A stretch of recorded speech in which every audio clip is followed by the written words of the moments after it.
After 43 years of marriage, it wasn't the affair that broke me. It wasn't the decades of cooking meals no one thanked me for. It wasn't even my granddaughter throwing scalding coffee on my chest. It was what happened after, when my daughter-in-law looked me in the eyes and said, "She's just a kid, Janet. Don't make such a big deal." That's when I knew.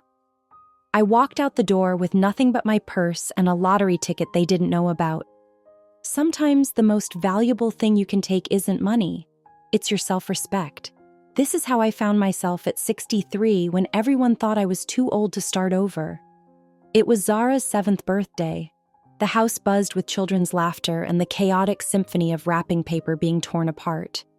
The scent of chocolate cake mingled with fruit punch and the unmistakable smell of new plastic toys. My son Dominic and his wife Octavia were kneeling beside Zara, who stood in the center of the living room wearing a glittery princess crown and clutching a new doll.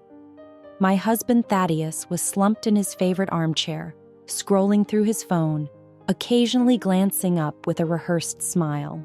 I was in the kitchen, where I'd been since 5 a.m. The countertops were covered with appetizer platters, vegetable trays, and homemade party favors I'd spent weeks preparing. The Italian lasagna, Zara's favorite, was just coming out of the oven, and the special unicorn-themed cake waited on the island counter. Through the kitchen doorway, I could hear snippets of conversation and bursts of laughter. "Mom!" Dominic called from the living room. "Don't forget Zara's special hot chocolate with the tiny marshmallows. And hey, could you make those cheese puffs Dad loves so much? We haven't had those in forever." I nodded with a tight smile, though no one could see me. Each request added another hour to my already overfilled schedule. This wasn't just a meal, it was an endurance test. I wiped my hands on my apron and called out, "Thaddeus, could you come help me lift this tray? It's too heavy." No response. I called again, louder this time. Still nothing. Just more laughter from the living room, the sound of my husband's baseball game playing on his phone, and Zara's high-pitched demands for more presents. I sighed, rolled up my sleeves, and returned to the mountain of dishes. My fingers were pruned from hours of washing. My lower back ached from bending over countertops and the hot oven. But none of that mattered as much as the small envelope tucked into my apron pocket. Earlier that morning, while picking up last-minute party supplies, I'd stopped for gas. On impulse, I bought a $5 scratch ticket, something I rarely did. It's Zara's birthday, I thought. Maybe some of that luck will rub off on me. I scratched it while waiting for the lasagna to finish, leaning against the counter for a brief moment of rest. I still couldn't believe it. $25,000. I checked the numbers 3 times, even used my phone to verify the winning combination. It was real. After 43 years of pinching pennies, coupon cutting, and postponing my own small dreams, I'd won something substantial. Enough to perhaps finally take that pottery class I'd been eyeing for years. Enough to visit my sister Lorna in Arizona. Enough to feel, for once, like I had choices. I planned to announce it during dessert, make it a celebration within a celebration. I'd share some with Zara for a college fund, maybe help Dominic with that car repair he kept putting off. A little something for everyone, but also, finally, something for me. The timer dinged. I pulled out another tray of mini quiches, my mind drifting to possibilities I hadn't allowed myself to consider in decades. For just a moment, I felt something unfamiliar. Hope. I had just finished arranging the chocolate-dipped strawberries when Zara burst into the kitchen, her princess crown askew, her face scrunched with impatience. "Grandma, everyone's waiting for the cake. Why are you taking so long?" she demanded, hands on her hips in a perfect imitation of her mother's stance. "I'm just finishing up, sweetheart. It'll be ready in 5 minutes," I said, trying to keep my voice light despite exhaustion. "No, now." Zara stomped her foot. She spotted the mug of coffee Dominic had brought me earlier, my first chance for caffeine after hours of cooking, which I'd set aside while decorating the cake. It was still steaming on the counter, untouched in my rush to finish everything. Before I could react, she grabbed the mug with both hands, I wasn't sure if she meant to throw it or if she lost her grip, but the next moment, scalding coffee cascaded across my chest and down my blouse. The pain was immediate and searing. I gasped, jumping backward. The mug shattered on the tile floor. Coffee soaked through my clothes, burning against my skin. Tears sprang to my eyes from the shock and pain. "Octavia!" I called out, my voice strained. "Can you come here, please?" Dominic and Octavia appeared in the doorway. Zara was already crying, loud theatrical sobs. "She yelled at me!" Zara wailed, running to her mother. "I just wanted cake." Octavia scooped her up, shooting me an irritated glance. "What happened?" I gestured to my soaked blouse, the broken mug. "Zara threw hot coffee on me. I think I'm burned." Thaddeus appeared behind them, frowning. "What's all this commotion? We can hear the screaming from the living room." "For goodness sake, Janet," Octavia said, stroking Zara's hair. "She's just a kid. Don't make such a big deal. It was an accident." I stood there, coffee dripping, skin burning, utterly speechless. "Clean this up before someone steps on the broken pieces," Thaddeus said, turning back toward the living room. "And hurry with that cake. The Hendersons need to leave by 4. As I dabbed at my blouse with a kitchen towel, wincing at the pain, the doorbell rang. Through the kitchen window, I saw a sleek black Audi in our driveway. A car I didn't recognize. "Janet!" Thaddeus called from the entryway. "Come meet our guest."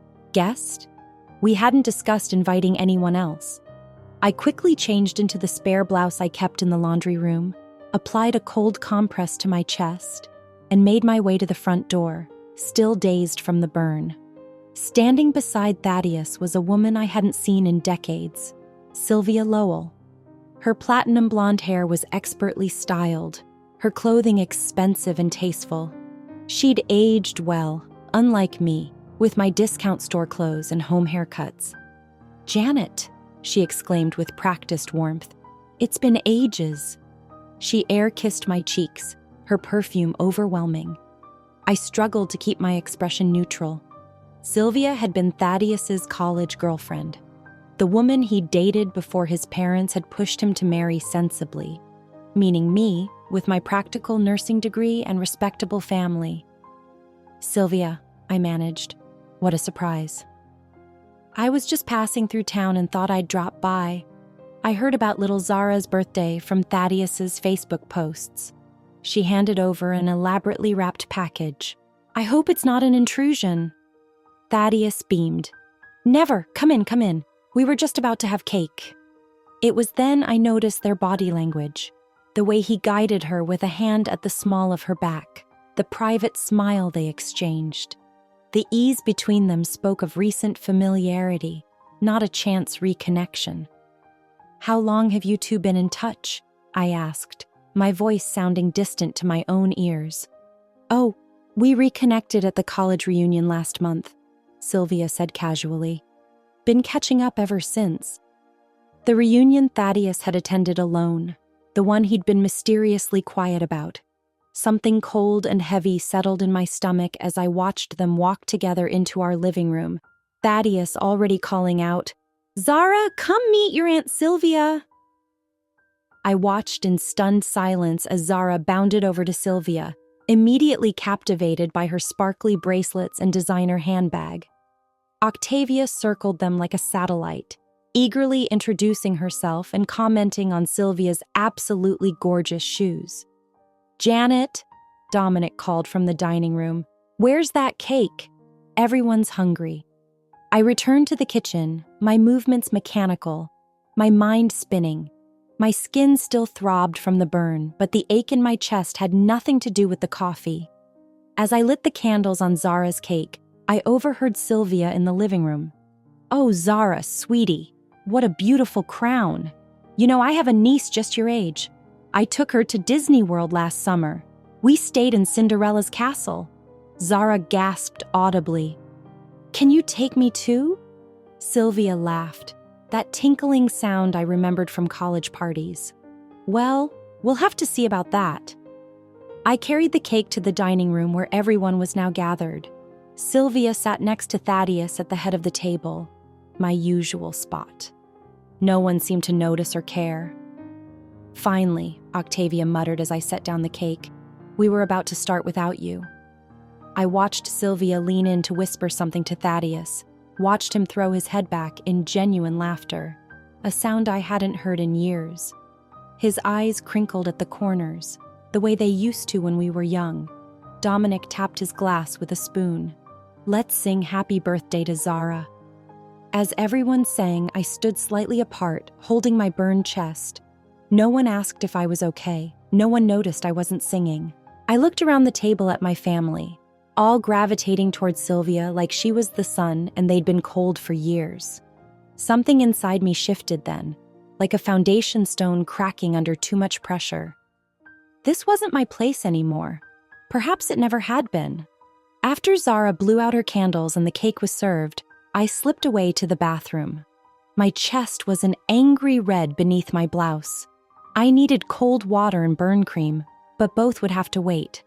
I stared at my reflection, the lines around my eyes deeper than I remembered, the gray in my hair more pronounced. When had I stopped seeing myself? When had I become just a function in this house? Cook, cleaner, childcare provider, rather than a person? The lottery ticket was still in my apron pocket. I pulled it out, smooth and unassuming. $25,000. Not a fortune, but enough to start something new. Enough to become visible again, at least to myself. I returned to find Sylvia holding court at the dining table, regaling everyone with stories of her travels to Bali and her successful interior design business in Phoenix. "Janet," Thaddeus called as I entered. "Sylvia was just saying she could help redecorate our living room. God knows it needs it after all these years." I nodded, not trusting myself to speak. "We should show Sylvia those old college photos," he continued, his eyes bright with nostalgia. "Remember that spring break in Florida? 3 days on the beach." Sylvia laughed, touching his arm. "I still have that shell necklace you made me." Something tight and hard formed in my throat. That trip had been before we met. I'd never been part of those memories, those inside jokes. Octavia cut another slice of cake. "Janet, could you get more ice cream from the freezer in the garage? This container's nearly empty." I stood at the threshold, watching them laugh together. Thaddeus hadn't looked that relaxed, that alive in years, not with me. "Actually," I said, my voice surprisingly steady, "I think I need to lie down. My chest is hurting from the burn." Octavia rolled her eyes. "It was just a little coffee, Janet." "I think I'd like a divorce," I said, the words hanging in the sudden silence. Thaddeus's fork clattered against his plate. "What did you just say?" The room froze. Everyone stared at me like I'd suddenly started speaking a foreign language. Thaddeus recovered first, his face flushing with anger and embarrassment. "Don't be ridiculous, Janet. You're making a scene in front of our guests." Dominic stood up, putting his arm around Zara. "Mom, what are you doing? It's Zara's birthday." "I know whose birthday it is," I said calmly. "I've been cooking for it since dawn. I made the cake. I wrapped the presents. I planned the games. And when your daughter threw scalding coffee on me, not one of you asked if I was okay." Zara began to cry. "I didn't mean to, Daddy." "Now look what you've done," Octavia hissed. "You're upsetting Zara over nothing." "Nothing?" I touched my chest where the burn still throbbed. "Is that what this is?" "Janet, for God's sake," Thaddeus snapped. "She's 7 years old. What kind of grandmother holds a grudge against a child?" I looked at him, really looked at him, and felt nothing but a vast, empty fatigue. "It's not about Zara. It's about all of you treating me like I'm invisible, like I don't matter." Sylvia shifted uncomfortably in her seat. "Perhaps I should go." "No need," I said.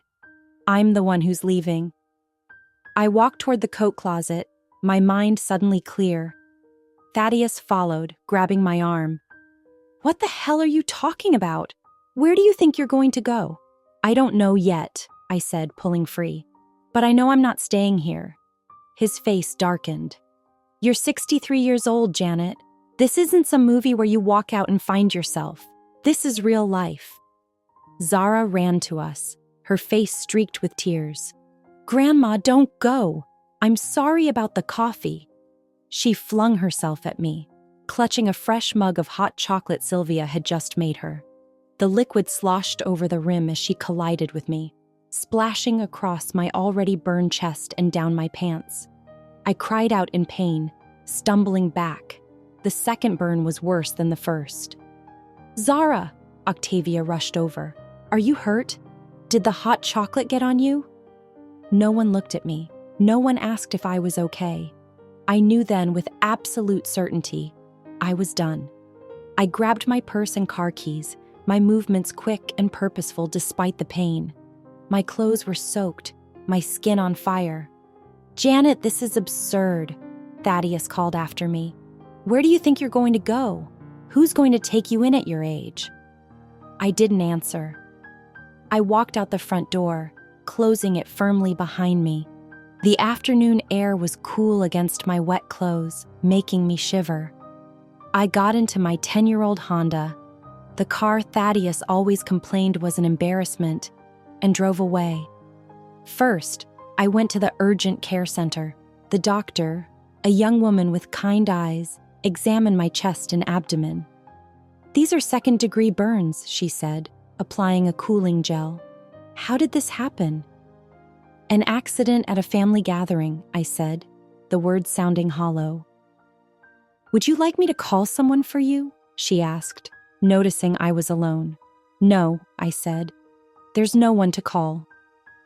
For the first time, I felt the truth of those words. Despite 42 years of marriage, 3 children, and 2 grandchildren, there was no one I wanted to call, no one who would understand what I was feeling. After receiving care instructions and a prescription for burn cream, I drove to the Garden Suites Hotel on the edge of town. It wasn't fancy, but it was clean and quiet, and far from the chaos I'd left behind. I checked in, used my credit card, the emergency one Thaddeus didn't monitor, and took the elevator to the 3rd floor. The room was simple: a queen bed, a small desk, a bathroom with a tub. I ran a lukewarm bath, carefully removed my clothes, and eased my burned body into the water.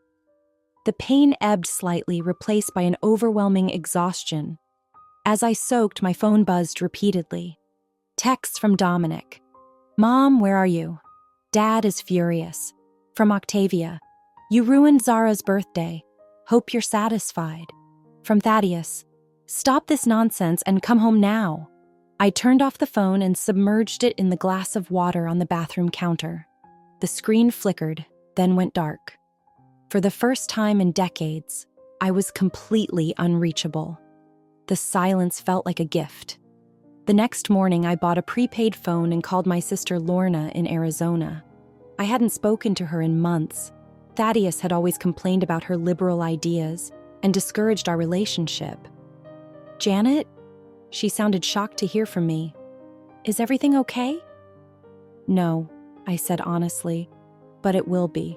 I've left Thaddeus." There was a pause, then, "Well, it's about damn time." We talked for an hour. I told her everything: the coffee, the burns, Sylvia, the lottery ticket. She listened without interruption. "Come stay with me," she said finally. "I have a guest house you can use while you figure things out." I agreed and booked a flight for the following day. Before I left town, I drove to the state lottery office to claim my winnings. The process was surprisingly quick. After taxes, I walked out with a check for $17,500, not life-changing, but enough to start over. As I was leaving, a local news reporter approached me. "Excuse me, ma'am. We do human interest stories on lottery winners. Would you mind sharing your story? What will you do with the money?" Initially, I wanted to decline, but something stopped me. For decades, I'd been silent, invisible. Perhaps it was time to speak. I agreed to the interview. On camera, I told my story simply: how I'd bought the ticket on my granddaughter's birthday, how I'd planned to share it with my family, and how everything had changed when I realized I'd become a footnote in my own life. "So what will you do with the money?" the reporter asked. "Start living," I said. "For me, this time." The segment aired that evening. I wasn't there to see it. I was already on a plane to Arizona, but it quickly spread online. Someone posted it to Facebook with the caption, "63-year-old grandmother walks away from toxic family after decades of invisibility, with lottery winnings." I didn't know it then, but my quiet rebellion was about to become very public. Lorna's guest house was small but bright, tucked behind her main home with a view of distant mountains. For the first time in years, I woke when I wanted, ate what I pleased, and answered to no one. Meanwhile, my interview had gone viral. Women my age shared it with captions like, "It's never too late," and "This could be any of us." Younger women tagged their mothers and grandmothers. Men debated whether I was brave or selfish. Thaddeus and Sylvia had gone viral too. Someone recognized him from my interview and found his Facebook profile, where he'd recently changed his relationship status to "It's complicated." Photos of him and Sylvia at restaurants and community events circulated. Dominic called my new phone, his voice tight with anger. "Mom, do you have any idea what you've done? Dad's being called a cheater online. Octavia can't even take Zara to school without people whispering." "I told the truth," I said calmly. "How people interpret it is beyond my control." "What about the lottery money?" he demanded. "Don't you think Zara deserves some of that for college?" "I already put aside $5,000 for her," I said. "It's in a trust fund she can access at 18. He paused, clearly surprised. "Oh, well, what about us? We could use help with the mortgage." "No," I said simply. "The rest is for me." His tone hardened. "You know Dad's talking about moving Sylvia into the house? Your house?" "It's not my house anymore," I replied. "I've filed for divorce." "At your age?" He laughed incredulously. "What's even the point?" After we hung up, I sat on the patio watching the sunset. What was the point? The point was freedom. The point was reclaiming my life before it was too late. I opened my laptop and started typing. Starting over at 63, what I wish I'd known sooner. The words flowed easily, decades of silence finally breaking into language. When I finished, I posted it to the blog Lorna had helped me create. By morning, it had 10,000 views. 6 months passed. My blog grew into a modest success. Nothing spectacular, but enough to supplement my part-time job at the local library. I'd enrolled in a pottery class, joined a hiking group, and started painting again. Something I'd abandoned after college when Thaddeus called it impractical. The divorce proceedings were almost complete. Thaddeus had fought me on everything, furious that I'd walked away, even more furious that I'd told the world why. The house would be sold, the proceeds split. My lawyer assured me I'd get my fair share after 4 decades of marriage. Then one afternoon, as I was arranging books on the library shelves, I saw him. Thaddeus stood awkwardly by the reference desk, looking diminished somehow. His clothes hung loosely on his frame. His hair seemed grayer. "Janet," he said when I approached, "you look different." I touched my newly styled hair, felt the confidence in my posture. "I am different." "Can we talk?" he asked, his voice uncertain. We sat in the library garden. He looked down at his hands, turning his wedding ring. He still wore it. "Sylvia's gone back to Phoenix," he said finally. "It didn't work out." I waited, sensing there was more. "The house is a mess," he continued. "Nobody cooks. Dominic and Octavia are barely speaking to me. Zara asks about you constantly." He looked up, his eyes tired. "I've made a terrible mistake, haven't I?" I felt nothing but a calm certainty. We both did. The mistake was letting ourselves disappear into roles instead of remaining people who chose each other every day. "Could we try again?" he asked, reaching for my hand. "I miss you, more than I thought possible." I gently pulled away. "No, Thaddeus, I don't want to go back." "What do you want?" I thought about my small apartment filled with pottery and paintings, my hiking group, my blog readers, the library patrons who sought me out for recommendations. This, I said simply, the life I've built for myself, the person I've become. His face fell. I don't recognize you anymore. I smiled, feeling something like compassion for the first time in months. That's the point. I finally recognize myself. 1 year after I walked out of Zara's birthday party, I signed the final divorce papers. The same day, I received an offer from a small publishing house to turn my blog into a book, The Late Bloomer's Guide to Starting Over. My new apartment overlooked a community garden where I'd claimed a small plot. Tomatoes and herbs flourished under my care. Inside, shelves displayed my pottery, imperfect but honest pieces that brought me joy. A knock at the door interrupted my morning coffee. I opened it to find Zara standing there with Octavia hovering uncomfortably behind her. "Grandma!" Zara threw her arms around my waist. "Careful, sweetie," I said, gently disentangling myself. "Remember my scars." The burns had healed months ago, leaving faint marks across my chest. A permanent reminder of the day everything changed. "We're in town for the weekend," Octavia explained stiffly. "Zara insisted on seeing you." I invited them in. Octavia remained standoffish, but her eyes kept traveling around my apartment, taking in the artwork, the books, the signs of a life well lived. "Dad says you won't come home," Zara said, curling up on my sofa. "This is my home now," I explained gently. "But don't you miss us?" "I do," I said honestly, "but I needed to find myself again." Octavia snorted softly. I turned to her. "Something funny?" "Just this whole finding yourself business," she said. "It seems selfish to blow up a family for—" "What? Pottery classes and a blog?" I studied her. The tight set of her shoulders, the defensive posture. I recognized it all too well. "It wasn't about pottery," I said. "It was about remembering I'm a person, not just someone's wife, mother, or grandmother. Someday you might understand." Something flickered in her eyes. Recognition, perhaps, or fear. As they were leaving, Zara hugged me again, more carefully this time. "I'm sorry about the coffee, Grandma. I really am." "I know, sweetheart." I kissed the top of her head.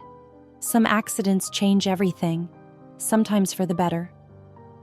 After they left, I returned to my manuscript. The final chapter remained unwritten. I titled it, "What I Found When I Finally Started Looking." My fingers moved steadily across the keyboard, no longer invisible, no longer silent, finally telling my own story in my own words.